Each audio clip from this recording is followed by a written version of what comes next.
പുള്ളിയുടെ പ്ലാൻ എന്ന് വെച്ചാൽ ഇത് വെച്ചിട്ട് നമ്മളെ ഭീഷണിപ്പെടുത്തുക. ഇതാണ് പുള്ളി ചെയ്യുന്ന മെയിൻ പരിപാടി. ഇത് വെച്ചിട്ട് നമ്മൾ ഈ ഇല്ലായ്മക്കാരെ വൈഫി എൻ്റെ വൈഫി വിത്ത് മൈ ലവ് എന്നൊക്കെ പറഞ്ഞിട്ട് പുള്ളി തന്നെ അതുപോലെ തന്നെ കണ്ടിന്യൂ ചെയ്തപ്പോൾ ഞാൻ ഷൗട്ട് ചെയ്ത് ഞാൻ എൻ്റെ വീട്ടിൽ വർത്താനവും പുറത്ത് കാണിക്കുന്നത് വേറൊരു ക്യാരക്ടറും, ഈ രണ്ടുപേരെ. ഒരു ദിവസം പുള്ളി എന്തോ ചെയ്തുകൊണ്ടിരിക്കുന്നതിൻ്റെ ഇടയിൽ പുറകെ കൂടെ വന്ന ഒരൊറ്റ അടിയുണ്ട്. നമ്മൾ അറിയുന്നില്ലല്ലോ ഇതിങ്ങനെ സംഭവിക്കും. Hi guys, I am Bichu. Welcome back to my channel. Sojan Varghese അച്ചായൻ പനാറി അങ്ങനെ വിളിക്കാൻ നിങ്ങൾക്ക് തോന്നുന്നുണ്ടെങ്കിൽ എൻ്റെ ഈ വീഡിയോ മൊത്തമായിട്ട് കാണുക. കണ്ടതിന് ശേഷം നിങ്ങൾ തീരുമാനിക്കുക അങ്ങനെ വിളിക്കണോ ഇങ്ങനെ വിളിക്കണോ എന്നുള്ളത് കാര്യം. ഈ വീഡിയോയ്ക്കകത്ത് നിരവധി വോയിസ് ക്ലിപ്പുകളും വീഡിയോ, അതായത് അതിനകത്ത് പറയപ്പെടുന്നതായിട്ടുള്ള പെൺകുട്ടിയുടെ വീഡിയോ സഹിതമായിരിക്കും ഞാൻ എൻ്റെ വീഡിയോയിൽ വിത്ത് പ്രൂഫ് ആയിരിക്കും കാണിക്കുന്നത്. അല്പം നീളക്കൂടുതൽ കാണുമായിരിക്കും, എന്നാലും നിങ്ങളൊന്ന് കണ്ടിരുന്നാൽ നിങ്ങൾക്ക് പ്രയോജനമുള്ളൊരു കാര്യം തന്നെ ആയിരിക്കും.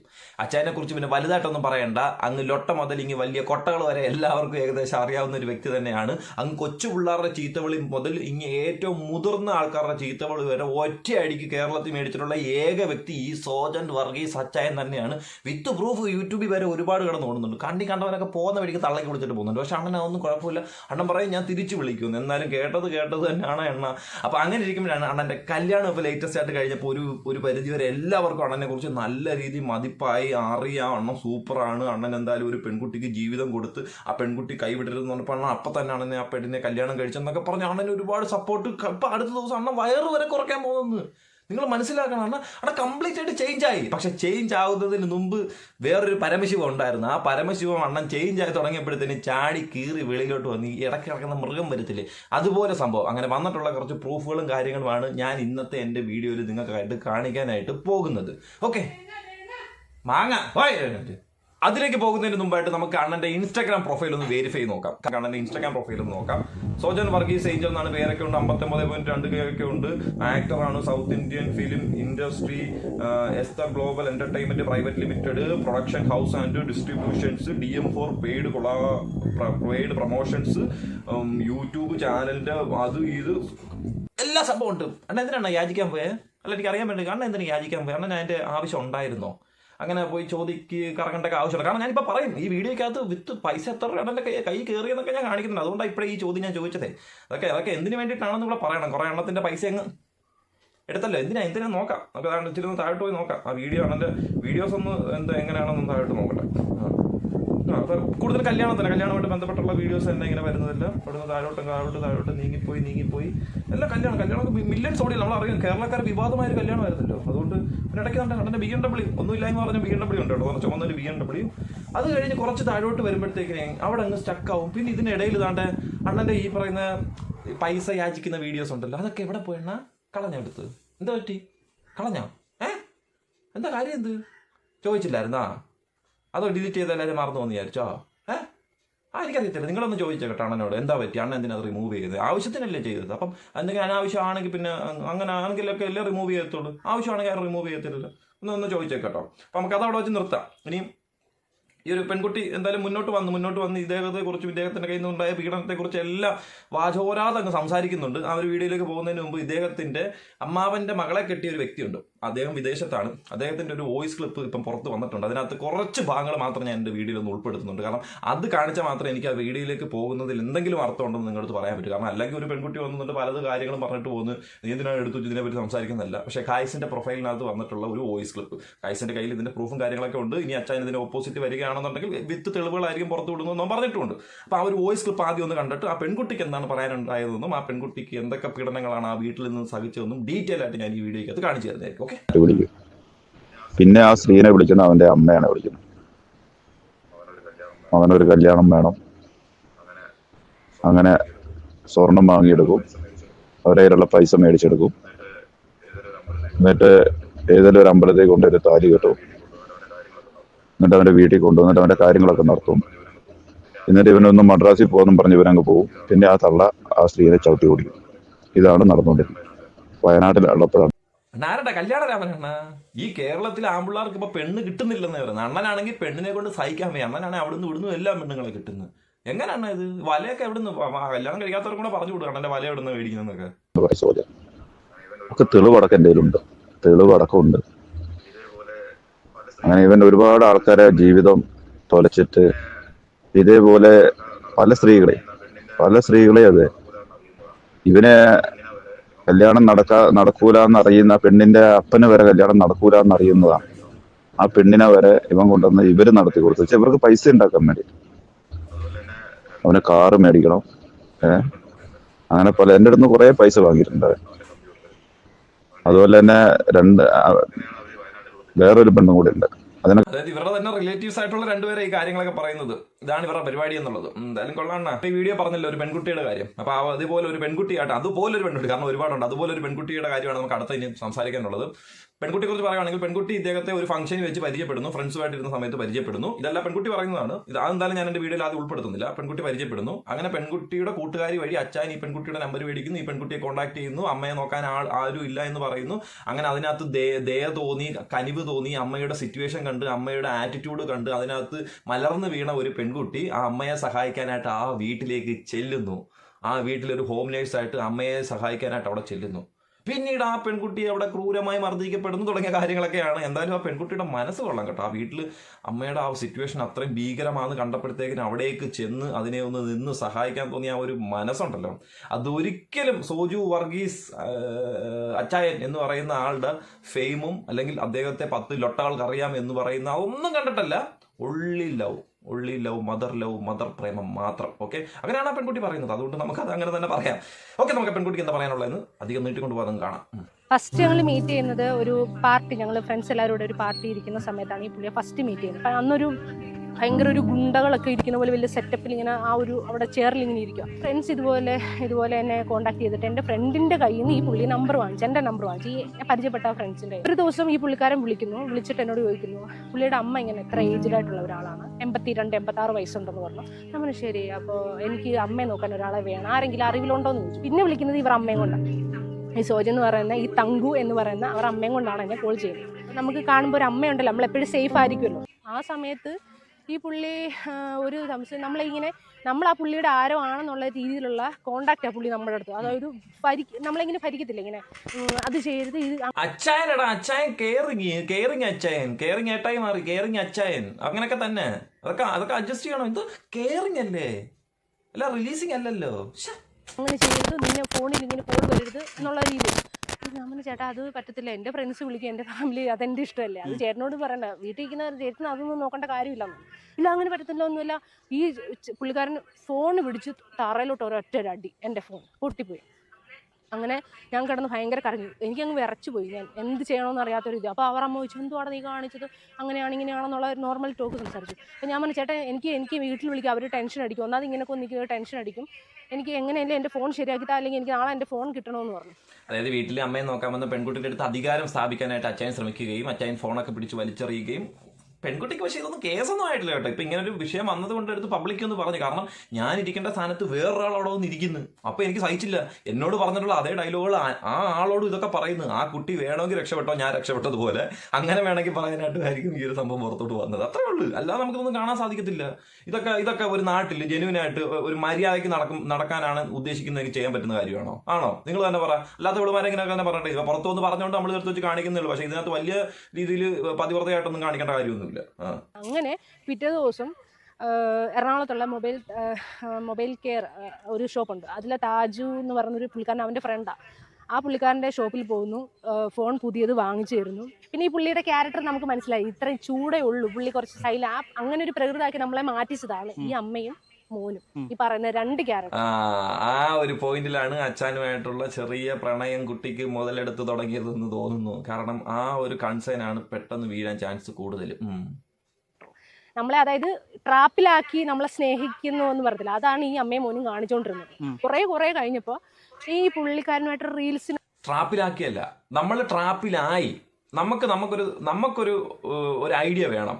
ഒരാൾ നമ്മളോട് പെരുമാറുമ്പം അടുത്ത ആൾ എന്തുവാ ചെയ്യാൻ പോകുന്നത്, എങ്ങനെ ആയിരിക്കും, അത് സ്നേഹം കൊണ്ട് വീർപ്പുണ്ടിക്കുമ്പോൾ ഞാനങ്ങ് മലന്നടിച്ച് വീഴും എന്ന് പറഞ്ഞു പോകുന്നൊരു പ്രകൃതമാണ് എന്നുണ്ടെങ്കിൽ എനിക്കത് പറഞ്ഞിട്ട് കാര്യമില്ല. പക്ഷേ നമുക്ക് അപരിചിതരായിട്ടുള്ള ഒരാളെ വീട്ടിൽ നിൽക്കുമ്പോഴും അപരിചിതരായിട്ടുള്ള അടുത്ത് പെരുമാറുമ്പോഴും ഇന്നൊരു വീട്ടിൽ നിൽക്കുമ്പോഴും നിങ്ങൾക്ക് പോയാൽ നിങ്ങൾക്ക് മാത്രമേ പോകത്തുള്ളൂ, ആർക്കും പോകത്തില്ല. ഓപ്പോസിറ്റ് നിൽക്കുന്ന ഒരു മെയിലാണെന്നുണ്ടെങ്കിൽ കൂടി പോയാൽ കേസായിരിക്കും, വഴക്കായിരിക്കും വരുന്നത്, അവൻ കുറച്ചാൾ കിടന്നിട്ട് മാറി പോകത്തേ ഉള്ളൂ. പക്ഷെ അതുകൊണ്ട് നിങ്ങളുടെ കാര്യത്തിൽ നിങ്ങൾ പ്രത്യേകിച്ച് നല്ല കൺസേൺ ആയിരിക്കണം. ആ ഒരു കൺസേണിൻ്റെ ഒരു 1% പോലും ഈ പെൺകുട്ടി പറയുന്ന കാര്യത്തിനകത്തോ, ഈ പെൺകുട്ടി അവിടെ നിന്നതിനകത്തോ, ആ പെൺകുട്ടി അനുഭവിച്ചതിനകത്തോ, ഈ പെൺകുട്ടി ഓരോ കാര്യങ്ങൾ അനുഭവിച്ചപ്പോൾ അതൊരു കേസ് മുഖാന്തരം പോലും മുന്നോട്ട് വരാതെ നിന്നതിനകത്തോ ഉണ്ട്. ഓക്കെ, അതുകൊണ്ട് തന്നെ ഞാൻ ഇങ്ങനെ സംസാരിച്ചത്. ഈ പുള്ളിക്കാരനായിട്ട് കുറച്ച് നല്ല രീതിയിലുള്ള ക്ലോസ് മിങ്കിളായി കഴിഞ്ഞപ്പോൾ എവിടെ പോയാലും നമ്മൾ ഒരുമിച്ച് ട്രാവൽ ചെയ്യും. അതായത് പുറത്തൊക്കെ പോകുന്നത് അവിടെ തന്നെ എറണാകുളം തന്നെ പുറത്തോട്ട് പോകുമ്പോൾ രണ്ടുപേരുടെ കൺസേനോടൊപ്പം നടന്ന കാര്യങ്ങളാണ് ഈ കാര്യങ്ങളല്ല, ഒരിക്കലും ആരും പ്രഷർ ചെയ്തുകൊണ്ട് പോയതല്ല. വാങ്ങിക്കാൻ പോയില്ല. അങ്ങനെ നമ്മൾ ഭയങ്കര കമ്പനിയായി, നല്ല ഫ്രണ്ട്ഷിപ്പ് പോലായി. പിന്നെ അത് കഴിയുമ്പോഴത്തേക്ക് ഇവർ അമ്മ എൻ്റെ അടുത്ത് ഈ സെയിം ഇപ്പം ഈ മാരേജ് കഴിഞ്ഞ ഒരു പെണ്ണിനെ അടുത്തിരുത്തി പറയുന്നുണ്ടല്ലോ, എൻ്റെ മോളെ ഞാനാണ് ഇത് ചെയ്ത് ഞാൻ മോനല്ല ഞാനാണ് ഇൻവോൾവ് ചെയ്ത് ഇതിനകത്തെല്ലാം ഇതാക്കി എന്നൊക്കെ വലിയ ഡയലോഗുകൾ അടിക്കുന്നു. സെയിം തന്നെ എൻ്റെ അടുത്ത് ഇതുപോലെയാണ്. എല്ലാവരും കാണുമ്പോൾ ഇങ്ങനെ എൻ്റെ മോളാ എൻ്റെ മോനാ എന്നുള്ള രീതിയിലുള്ള സംസാരമാണ്. അപ്പൊ ആരടുത്തും ഇങ്ങനെ വേറൊരു മോശമായിട്ട് ഇങ്ങനെ സംസാരിക്കത്തില്ല, പക്ഷെ അകത്തിരുന്ന് പറയുന്നത് വേറെ. അത് പൊതുവെ ആ ഒരു ജനറേഷനിലുള്ള പ്രായമുള്ള സ്ത്രീകളിൽ നമ്മുടെ നാട് സഹിതം കണ്ടുവരുന്നൊരു തനത് പ്രകൃതിയായിരിക്കും. അത് പ്രകൃതി നിയമമാണെന്ന് പറയാം അതിനെ. അങ്ങനെയാണത്. അതിനി മാറ്റം പറഞ്ഞാൽ ചിലപ്പോൾ ഇനിയുള്ള ആൾക്കാർ കിളവരാണ്. അതായത് ഇപ്പോൾ ഈ സംസാരിക്കുന്ന ചേച്ചിയൊക്കെ ഇനി പ്രായമായാലും ചിലപ്പോൾ അതിനൊരു മാറ്റം വരത്തുള്ളൂ. അല്ലാതെ അങ്ങനെ തന്നെ ഞാനും കുറെ കണ്ടിട്ടുണ്ട്. വർത്താനവും പുറത്ത് കാണിക്കുന്നത് വേറൊരു ക്യാരക്ടറും, ഈ രണ്ടുപേരെ. ഒരു ദിവസം പുള്ളി എന്തോ ചെയ്തുകൊണ്ടിരിക്കുന്നതിൻ്റെ ഇടയിൽ പുറകെ കൂടെ വന്ന ഒരൊറ്റ അടിയുണ്ട്. നമ്മൾ അറിയുന്നില്ലല്ലോ ഇതിങ്ങനെ സംഭവിക്കുക എന്നുള്ള ഒരൊറ്റ അടി അടിക്കുന്നു. അപ്പം എൻ്റെ സത്യം പറഞ്ഞാൽ നമ്മൾക്ക് ഈ ഓർക്കാപ്പുറത്ത് കിട്ടുന്ന ഒരു അടി എന്ന് പറയുമ്പോൾ നമ്മുടെയൊക്കെ ലെവൽ എന്തായി തീരുമെന്നറിയാലോ. അപ്പൊ എനിക്ക് സത്യം പറഞ്ഞാൽ അതിന്റെ പേരൊന്നും എനിക്ക് അണ്ണന്റെ അവസ്ഥ ഒന്ന് ആലോചിച്ച് നോക്കേ. അണ്ണന് വീട്ടിൽ അമ്മയെ നോക്കാനായിട്ട് ഒരു കിളുന്ത് പെണ്ണ്, അണ്ണനെ അടിക്കാൻ ഒരു കിളുന്ത് പെണ്ണ്, മുഖത്തടിക്കാൻ ഒരു കിളുന്ത് പെണ്ണ്, കടയിൽ കൊണ്ടുപോകാൻ ഒരു കിളുന്ത് പെണ്ണ്, സാധനം മേടിക്കാൻ ഒരു കിളുന്ത് പെണ്ണ്, ഭയങ്കര ഫ്രണ്ട്സ് ആയിട്ടിരിക്കാൻ ഒരു കിളുന്ത് പെണ്ണ്, റീൽസ് ചെയ്യാൻ വേറൊരു കിളുന്ത് പെണ്ണ്, കല്യാണം കഴിക്കാൻ ഇപ്പോൾ വേറൊരു കിളുന്ത് പെണ്ണ്. അണ്ണൻ്റെ ഐഡിയ അണ്ണൻ മപ്പ് താനം തന്നെ കേട്ടോ. ഉമ്മാണ് കേരളത്തിൽ ആ പിള്ളേർക്ക് പെണ്ണ് കിട്ടുന്നില്ല എന്ന് പറയുന്നത്. അണ്ണനെ പോലെ പറയാൻ പറ്റത്തില്ല. ആ ഒരു കണ്ടീഷനായിരുന്നു ഞാൻ കൊണ്ടിരുന്നത്. അപ്പം എനിക്ക് ആ സമയത്ത് എൻ്റെ ബോഡി എങ്ങനെയാണ് പോയത് എനിക്കറിയില്ല. അത് എങ്ങനെ ചെയ്യണം, അത് പറയണം എന്നുള്ളത് എനിക്കറിയില്ല. ആ കുറച്ച് നേരം ഞാൻ ഇരുന്ന് പോയി. ആ ഒരു കണ്ടീഷൻ ആയപ്പോൾ അവരമ്മ ചോദിച്ചു എന്തോ അടഞ്ഞു കാണിച്ചു അങ്ങനെ എങ്ങനെയാന്ന് നോക്കി. അടിച്ചെന്ന് പറഞ്ഞാൽ നമുക്ക് സഹിക്കാൻ പറ്റാത്തൊരു അടി നടുവിനിട്ട് തന്നു. അപ്പോൾ ഞാൻ പുള്ളിയുടെ അടുത്ത് കുറേ കഴിഞ്ഞിട്ട് ഞാൻ ചോദിച്ചു നിങ്ങൾ എന്തർത്ഥത്തിലാണോ എന്നെ അടിച്ചതെന്ന് ചോദിച്ചു. നമ്മൾ അറിയുന്നില്ല പുള്ളിയുടെ ഒരു സ്വഭാവം എന്താണെന്നറിയോ, പുള്ളി മാനിനാന്ന് കാണിക്കാൻ ആര് കോൾ വിളിച്ചാലും അത് റെക്കോർഡ് ചെയ്യുക. അപ്പം ഞാനെന്നല്ല, നോർമൽ ആര് പുള്ളിയുടെ ഫോൺ വിളിച്ചാലും ഓൾറെഡി കോൾ റെക്കോർഡറാണ് ഫോൺ ചെയ്ത് വെച്ചിരിക്കുന്നത്. പിന്നെ വരുന്ന ഓരോ മെസ്സേജിൻ്റെ സ്ക്രീൻഷോട്ട് എടുത്ത് സേവ് ചെയ്ത് നോക്കുക. ആര് വിളിച്ചാലും പുള്ളി ചെയ്യുന്ന ഒരു പരിപാടി അതാണ്. അപ്പോൾ പുള്ളി എന്തെന്ന് പറയുക, പിന്നീട് പുള്ളിയുടെ പ്ലാൻ എന്ന് വെച്ചാൽ ഇത് വെച്ചിട്ട് നമ്മളെ ഭീഷണിപ്പെടുത്തുക. ഇതാണ് പുള്ളി ചെയ്യുന്ന മെയിൻ പരിപാടി. ഇത് വെച്ചിട്ട് നമ്മൾ ഈ ഇല്ലായ്മക്കാരെ മുതലെടുക്കുക എന്ന് പറയുന്ന ഒരു ഇത്രയും പരിപാടികളൊക്കെ ചെയ്തിട്ട് വീണ്ടും കടിച്ചു തൂങ്ങി അവിടെ നിന്നല്ലോ. ഇനി പെങ്കൊച്ചി എത്ര കൊടുത്തതിനകത്ത് പറയുന്നത് അതും കൂടെ കേട്ടിട്ടാണ് നിങ്ങൾ ഞെട്ടാനായിട്ട് സിറ്റുവേഷൻ ഉണ്ട്. അതാണ് പുള്ളി കാണിക്കുന്നത്. അത് വെച്ച് നമ്മളെ എന്താ പറയുക, നമ്മളങ്ങ് തളർത്തും, നല്ല രീതിയിൽ തളർത്തും. ഒന്നാമത് എനിക്ക് ഓൾറെഡി കുറേ പ്രോബ്ലംസ് ഉണ്ട്. അപ്പം അതുകൊണ്ട് ഞാൻ ആരെയും ആശ്രയിക്കാതെ സ്വന്തം എങ്ങനെ ജീവിക്കണം എന്നുള്ളൊരു മൈൻഡിൽ നിന്ന ഒരാളാണ് ഞാൻ. പുള്ളി എന്തെങ്കിലും ചെയ്യുമോ, ഇങ്ങനെ ചെയ്ത ഒരാൾ ഇനി എന്ത് കാണിക്കും എന്നുള്ള ഒരു വിപരീതമായിപ്പോയി. ഇവൻ്റെ ആരാണ്, വൈഫാണോ അല്ലെ അവൻ്റെ പെങ്ങളാണ്, എൻ്റെ ഒരു ഇതുമല്ല ഞാൻ. പുള്ളി എന്നെ സ്വന്തമാക്കണം, പുള്ളി എൻ്റെ പുള്ളിയുടെ വൈഫാണ്. അത് നമ്മളോടല്ല ചോദിക്കണം, അവനോട് ചോദിക്കണം എന്തർത്ഥത്തിലാണ് എന്നെ ഇവിടെ പിടിച്ചു നിർത്തിയിരിക്കുന്നത്, എന്താണ് ചെയ്യാനുള്ളതെന്ന്. നിപ്പി ഒറ്റ ദിവസം ഒരു പെണ്ണ് മെനക്കെട്ട് ഇറങ്ങിയാൽ തീരാവുന്ന കാര്യമുള്ളായിരുന്നു. 2-3 അടിയും കിട്ടി, തല്ലും കിട്ടി, ചവിട്ടും കിട്ടി, ഫോണും വലിച്ചു കയറി എറിഞ്ഞ് അവൻ ചെയ്യാൻ പറ്റുന്നത് എല്ലാം ചെയ്ത് അവിടെ ഇവിടെയും കൊണ്ടുപോയി നടന്ന് സൂപ്പിച്ച് കളഞ്ഞിട്ട് ഇപ്പൊ വന്നിട്ട് ഇങ്ങോട്ട് ചോദിച്ചാൽ അങ്ങോട്ട് ചോദിച്ചിട്ട് ഒരു കാര്യമില്ല. ഈ നാട്ടിൽ നടക്കുന്ന കാര്യങ്ങളൊക്കെ കാണാതെ ജീവിക്കുന്നതാണ്. നിന്നെ കണ്ണടച്ച് തുറന്നുവിട്ടിട്ട് ഇങ്ങോട്ട് കയറ്റി വിട്ടാണോ? ഓടി നടന്ന ഓരോ ഉമ്പിത്തരങ്ങളൊക്കെ കാണിച്ചു വെച്ചിട്ട് പിന്നെ ഇവിടെ വന്നിട്ട് ആരെങ്കിലും എന്തെങ്കിലും വിഷയം ഉണ്ടാകുമ്പോൾ കിടന്ന് പട്ടി നടക്കുന്നത് മോങ്ങരുത്. അത്ര പറയാനുള്ളൂ. നിന്റെ കരച്ചിലുണ്ടെങ്കിൽ എനിക്ക് ഒന്നും തോന്നുന്നില്ല, അതുകൊണ്ട് പറഞ്ഞു പോയതാ മോളെ. പുള്ളിയുടെ വൈഫാണ് ഞാൻ എന്നുള്ള ലേബലാക്കി കഴിഞ്ഞു. അങ്ങനെ ഒരു ദിവസം തൊപ്പി വരുന്നു. തൊപ്പിയോട് അതൊരു ലേബലാണോ? അത് നിനക്ക് വലിയ അംഗീകാരമായിട്ടായിരിക്കില്ല തോന്നി, വലിയ അന്തസ്സായിട്ടല്ലേ തോന്നി. അവൻ തെമ്മാടിത്തരം കാണിച്ചോണ്ട് നിന്നെ നടന്നപ്പോഴും നീ അതൊരു ലേബലാക്കി വെച്ചോണ്ട് നടന്നില്ലേ? കാണിച്ച് എന്താ രണ്ടാമത് ഇപ്പൊ കല്യാണം കഴിച്ച പെണ്ണുള്ളൂ, അവള് ബുദ്ധിയുള്ളൂ, അതുകൊണ്ടായിരിക്കും അവള് പറഞ്ഞു ഇപ്പൊ എന്നെ കെട്ടണം, അത് വിളിച്ചോണ്ടേ കെട്ടിച്ചത്. അവള് നിന്നെക്കാളുടെ ഐഡിയ ഉള്ള ഒരു പെണ്ണായിരിക്കും. നിങ്ങൾ ആ പെണ്ണെടുത്ത് പെട്ടെന്ന് ഇറങ്ങിപ്പോകാനൊന്നും പറയണ്ട. കാരണം അവൾ ഐഡിയ ഉള്ളതുകൊണ്ട് അവള് ബുദ്ധിപൂർവ്വം കല്യാണ സഹിതമായിട്ട് സംഭവം നടത്തിയത്. കാരണം ഇതിനകത്താണ് ലോക്ക്ഡ് ആണെന്നുള്ള കാര്യം കേരളത്തിലുള്ള ഇങ്ങനെ അറിയാവുന്ന എല്ലാവർക്കും അറിയാവുന്ന ഒരു കാര്യമാണ്. മറ്റൊന്നും നമുക്ക് അറിയത്തില്ലായിരുന്നല്ലോ, ഇങ്ങനെ പരിചയമില്ല, ആരും മുന്നോട്ട് വരാൻ പ്രാപ്തിയുള്ള പെണ്ണുങ്ങളും അല്ലായിരുന്നു. പക്ഷെ ഇത് അങ്ങനെ ആയിരിക്കുന്നത് സ്ട്രോങ് സാധനമാണ്. ഇതൊക്കെ ഓൾറെഡി പറഞ്ഞു വെച്ചിരിക്കുന്നത്. എനിക്ക് തൊപ്പീനോട് അത്ര ഞാനുള്ള കാര്യം പറയുവാണെങ്കിൽ എനിക്ക് വലിയ മതിപ്പൊന്നുമില്ല, ആരെ പറ്റിയും വലിയ മതിപ്പില്ല. എന്ന് വെച്ചാൽ പുള്ളി ഇൻസ്റ്റാഗ്രാമിൽ ഓരോ ഇടുന്ന പോസ്റ്റും എൻ്റെ വൈഫി വിത്ത് മൈ ലവ് എന്നൊക്കെ പറഞ്ഞിട്ട് പുള്ളി തന്നെ അതുപോലെ തന്നെ കണ്ടിന്യൂ ചെയ്തപ്പോൾ ഞാൻ ഷൗട്ട് ചെയ്ത് ഞാൻ ഇതൊക്കെ ഇങ്ങനെ പോസ്റ്റ് ചെയ്യുമ്പോഴത്തേക്കിന് അല്ല, അതൊക്കെ നിങ്ങളുടെ കൺസേനോട് കൂടി തന്നെയാ. ഒറ്റയടിക്ക് ഒരാളെ ബ്ലെയിം ചെയ്യാതെ നിങ്ങളുടെ കൺസേനോട് കൂടി നടന്ന കാര്യം. അല്ലെങ്കിൽ ഒരു പോസ്റ്റ് ഇട്ടവൻ ഇനി മേലെ ഇത് ഇടരുതെന്ന് പറഞ്ഞാൽ രണ്ടാമത് ഇടാനായിട്ട് ധൈര്യം കാണിക്കുമോ?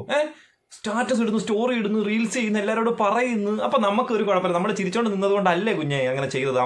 അവൻ ആ തരത്തിൽ ഒരു തെമ്മാടിത്തരം കാണിക്കുന്നുണ്ടെങ്കിൽ നിന്റെ കൺസൈൻ അതിനകത്തുണ്ടല്ലോ. അങ്ങനെ നീ എന്തിനു ചെയ്തു കൊടുത്ത്, നീ എന്ത് പ്രതീക്ഷിച്ചു അവിടെ നിന്ന്? എനിക്ക് അതേ ചോദിക്കാനുള്ളൂ. ഈ അമ്മയുടെ സ്വഭാവം എന്തായിരുന്നു അവിടെ? വളരെ മോശമാണ്. അമ്മയുടെ മോൻ്റെ പരിപാടി മെയിൻ ബിസിനസ് ആണെന്ന് ഞാൻ തന്നെ പറയാം. ഗേൾസിനെ വളച്ചെടുത്ത് ഈ പുള്ളിക്കാരൻ എല്ലായിടത്തും പറയും അമ്മ എന്ന് വിളിക്കാൻ അവരെ പറ്റത്തില്ല. കാരണം എനിക്ക് മാനസികമായിട്ട് മടുത്തു. പെൺകുട്ടിയുടെ സംസാരത്തിൽ നിന്ന് മടുപ്പ് ഫീൽ ചെയ്യുന്നുണ്ട്. പക്ഷെ ഈ മടുപ്പും ഈ വിഷമവും ഇത്രയും ഒരു സിറ്റുവേഷൻ ഒരു പെൺകുട്ടിക്ക് അനുഭവിക്കണോ എന്നുണ്ടെങ്കിൽ അത് ആ പെൺകുട്ടിയുടെ അറിവോടുകൂടി തന്നെ അനുഭവിക്കാൻ തയ്യാറായിട്ട് അവിടെ നിന്നതാ. അത് കേൾക്കുമ്പോൾ മനസ്സിലാവുന്നുണ്ട്. കാരണം മറ്റുള്ളവരോട് ഉത്തരം പറഞ്ഞ് എനിക്ക് മടുത്തതും ഈ അച്ചായ എന്ന് പറയുന്ന ഭയങ്കര, ഞാൻ വലിയ പണക്കാരനാണ്, എന്നാൽ വെറും തെണ്ടിയാണ്. 10,000, 2,000, 3,000 രൂപയുടെ ഫുഡ് ഒരു നേരത്തെയാണ്. 3,000 രൂപയ്ക്ക് ഫുഡൊക്കെ ഒരു നേരത്ത് മേടിച്ച് കഴിക്കുകൊണ്ടാണ് അണ്ണൻ. എന്നിട്ടാണ് അണ്ണൻ വന്നിട്ട് ഇവിടെ ഞങ്ങൾ ചോറും ചമ്മന്തി കഴിക്കുന്നുണ്ട. അതുപോലെ ചിലപ്പോൾ കഞ്ഞി കുടിക്കുന്നവരായിരിക്കും അണ്ണന് 10 രൂപ അയച്ചത് അമ്മയുടെ ചികിത്സയ്ക്ക് വേണ്ടിയിട്ട്. അണ്ണ അത് മേടിച്ചോണ്ട് പോയിട്ട് തിന്ന് കളഞ്ഞല്ലോ അണ്ണ ആഹാരമായിട്ട്. എന്നാ കൊള്ളാം എന്തായാലും കേട്ടോ. എനിക്കൊരു 1 ലൈക്ക് അബവ് ആ ഒരു രീതിയിൽ എന്നെ സഹായിച്ചിട്ടുണ്ട്. ഇല്ലാന്ന് ഉള്ള കാര്യം ഉള്ളതാന്ന് പറയും. ഞാൻ ശരീരം വിറ്റിട്ടല്ലേ അവൻ ആ പൈസ, നീ പോയി കിടന്നിട്ടല്ലേ ആ പൈസ തന്നേന്നൊക്കെ. എന്നെ സിനിമ പ്രൊഡ്യൂസ് ചെയ്യാന്നുള്ള പേരിൽ എൻ്റെ 3.5 കോടി ഈ പുള്ളി സോജൻ വാങ്ങിച്ചിട്ടുണ്ട്. സിനിമ പ്രൊഡ്യൂസ് ചെയ്യാന്ന് പറഞ്ഞ് 3.5 കോടി ഈ പെണ്ണിന്റെ കയ്യിൽ നിന്ന് മേടിച്ചു. ഒന്നും കണക്ട് ആവുന്നില്ല. ഇതിനകത്ത് സോജൻ എന്ന് പറയുന്ന അച്ചായന്റെ കാര്യം, അച്ചായൻ ഒരു 3rd റേറ്റ് സാമാനമാണെന്ന് മനസ്സിലായി. പക്ഷെ എനിക്ക് ഈ പെൺകുട്ടി പറയുന്ന എല്ലാ കാര്യം ക്ലിയർ ആവുന്നില്ല. ഈ പെൺകുട്ടി ആദ്യം പറയുന്നുണ്ട് എനിക്ക് ഇത്ര രൂപ ശമ്പളം നിയമിച്ച് ഞാൻ അവിടെ വന്നു. പെൺകുട്ടിക്ക് 1 ലക്ഷം രൂപയോളം സഹായിച്ചിട്ടുണ്ട്. സഹായിച്ച എന്തിനാന്ന് ചോദിച്ചപ്പോൾ നീ അവന്റെ കൂടെ കിടന്നതിന്റെ ഒരു ഫലമായിട്ടാണ് 1 ലക്ഷം രൂപയോളം നിനക്ക് തന്നു. ഈ പെൺകുട്ടി തിരിച്ചങ്ങോട്ട് 3.5 കോടി രൂപ കൊടുത്തെന്ന്. എങ്ങനെ? ഒന്ന് ശമ്പളത്തിന് വരുന്നതാണ് നമുക്കറിയാമല്ലോ. ഒരു വീട്ടിൽ ഒരു ഹോം നേഴ്സ് ആയിട്ട് പോകുമ്പോഴത്തേക്കിന് അതിന് പോട്ടെ, ഫുൾ ടൈം നിൽക്കുന്ന ആൾക്ക് ഇപ്പോൾ ഒരു 45,000 രൂപ 50,000 രൂപ കിട്ടുമായിരിക്കും. ഓക്കെ, അവരുടെ സാലറി. അപ്പോൾ അതൊന്നും ഇല്ലാത്തവരായിരിക്കും അത്ര എമൗണ്ടിന് വേണ്ടി ഒരു ഹോം നേഴ്സ് ആയിട്ട് പോകാനായിട്ട് ശ്രമിക്കുന്നത്. ഓക്കെ, അത് ഹോം നേഴ്സ് ഡ്യൂട്ടിക്ക് വേണ്ടി പോകുന്ന സ്ത്രീകളുടെ കാര്യവും നഴ്സുമാരുടെ കാര്യവും ഞാൻ പറയുന്നത്. ഓക്കെ, അപ്പം അത് പൈസ ഇല്ലാത്തതുകൊണ്ടാണ്. പക്ഷേ ഈ പെൺകുട്ടിക്ക് 1 ലക്ഷം രൂപ അച്ചായം കൊടുത്തിട്ടുണ്ടെന്ന് പറയുന്നത്. അപ്പോൾ പൈസ ഇല്ലാത്തൊരു പെൺകുട്ടി 1 ലക്ഷം രൂപ കൊടുത്ത് ഈ പെണ്ണ് തിരിച്ചങ്ങോട്ട് 3.5 കോടി രൂപ കൊടുത്ത്. എങ്ങനെ കൊടുത്ത്? സോഴ്സൊക്കെ ചോദിക്കും ഇനി. ഇങ്ങനെയൊക്കെ കിടന്ന് പറയുമ്പോഴത്തേക്കിന് 3.5 കോടി രൂപ കളിച്ച കാര്യമാണ്. 3.5 കോടി രൂപ എന്ന് പറഞ്ഞാൽ ഒരു മനുഷ്യന്റെ ജീവിതം ഇല്ലാതാക്കുന്ന കാര്യമായിരിക്കും.